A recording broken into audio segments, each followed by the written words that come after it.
Hello and welcome to another Every Tuesday tutorial. In this week's tutorial, I want to go over my best practices for creating non-traditional calligraphy. And non-traditional calligraphy can mean a lot of different things to different people, so for the purposes of this tutorial, what I'm talking about is calligraphy-looking typography that's created with just a regular pen.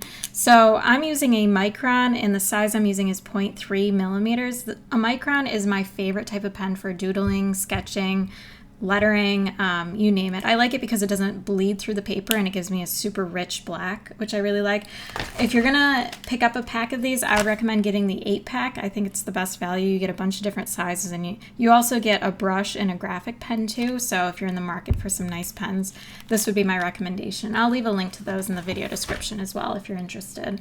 So I created this lettering, this calligraphic lettering, with just my micron and the method that I'm going to share with you, which a lot of people already realize in order to create the thickness that you see here. So we've got some thin and some thick strokes.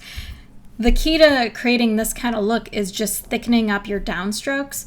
But the part that a lot of people struggle with, and I know it's a part that I struggled with, was figuring out how to create your letter form so they feel kind of bouncy and getting a nice unique form so it looks like calligraphy versus just some handwriting that has some thicks and thins on it. So that's what I really want to talk about this week, and then we'll finish it off with adding that thickness. So I just want to show you a couple more examples just to show you the outcome of this tutorial. So these are some other examples of lettering that I created, just drawing it out and adding those thicks and thins based on a method that I'm going to share. And you can even use it on greeting cards, using it on different type of metallic paint markers, which I really love. So there's a lot of uses for this that you can really pretty up a lot of nice stationery with. Okay. So the method that I want to talk about, I'm calling the skeleton method. And in order to complete this method, all you need to do is print out a word or phrase set in your favorite type of font that's kind of calligraphic in nature or has the thicks and thins that you really want to replicate. So this will be inspiration for your own style of lettering, but it'll help you get down the base letter forms before moving on to your own handwriting. So that's why I would recommend starting this way. So as you can see, I've typeset calligraphy in 2016.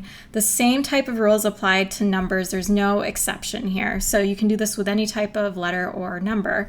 So I'll also share the fonts that I used for both of these, so you'll have those as well if you want to copy the same thing that I'm doing.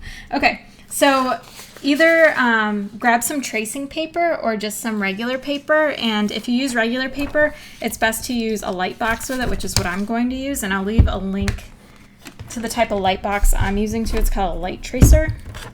So all I'm going to do is kind of keep these together, attach them to my light box, and turn on my light box.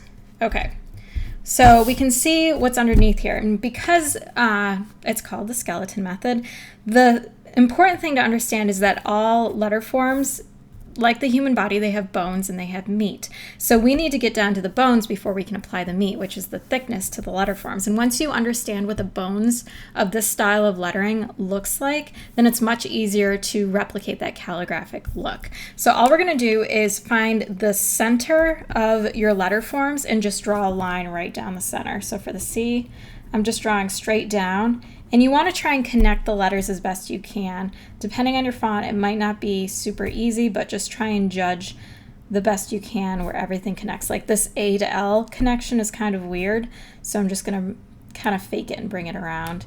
And trying to keep my line straight through the center of this thickness that I've got going here. So this needs to come a little closer there. This straight down the center, and I'll speed up the video and complete the rest of this word.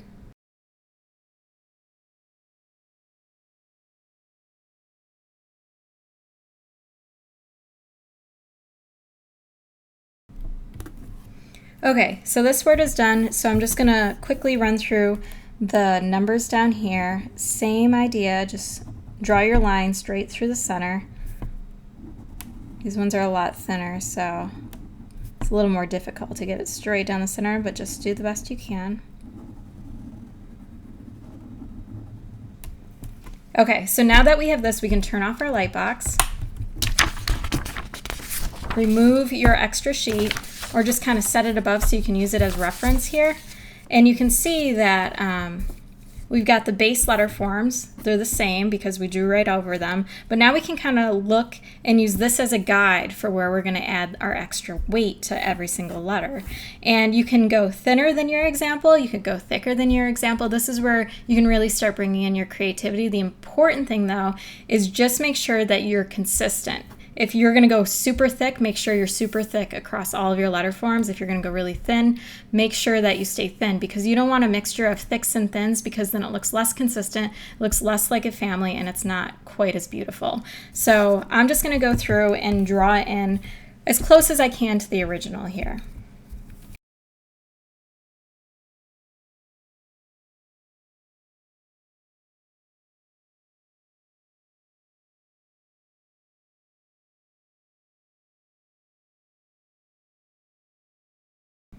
Okay, so since we drew our lines right down the center, it made it a lot easier to kind of come in and put a little thickness on each side of every one of those lines. I went a little too extreme on the center of the C, but that's perfectly fine because this is where your creativity is really coming through. And this is just a practice run. After you do this part of the tutorial, I would recommend going in and trying to draw out your own skeleton topography just by looking at your letters and drawing it from scratch and then adding in your thickness. That'll create a more unique outcome, and that way it's not based on someone else's creativity, it's based on your own. This is just really nice practice to start creating that muscle memory so your hand kind of naturally flows in the right direction. So I'm just going to add the thickness onto this 2016, and then we'll color everything in and we'll be done.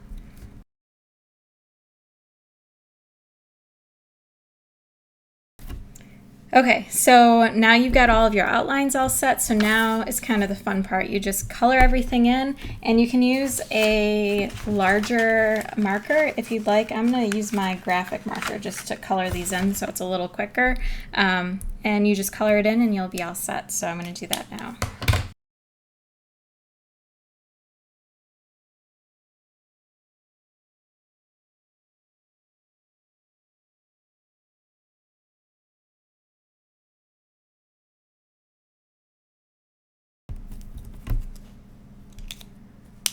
Okay, so once you have some really good practice with your calligraphy lettering, now is a great time to go back and kind of freehand it and practice it with everything that you learned, and kind of throwing your own kind of mix and style on it too.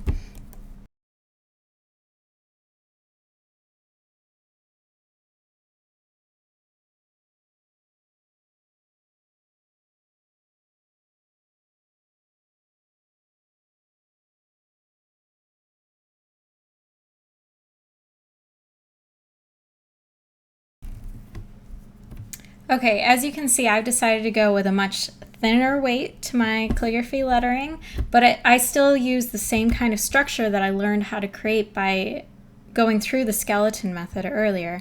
So the more you practice the skeleton method, the easier it'll become to create your own believable calligraphic lettering. If you enjoyed this tutorial, please subscribe. I release a new design tutorial every single Tuesday, and don't forget to head on over to my blog, every-tuesday.com, for even more design tutorials and a bunch of design freebies. And also be sure to check the video description for all the links mentioned in this video. Thanks so much for watching, and I'll see you next week.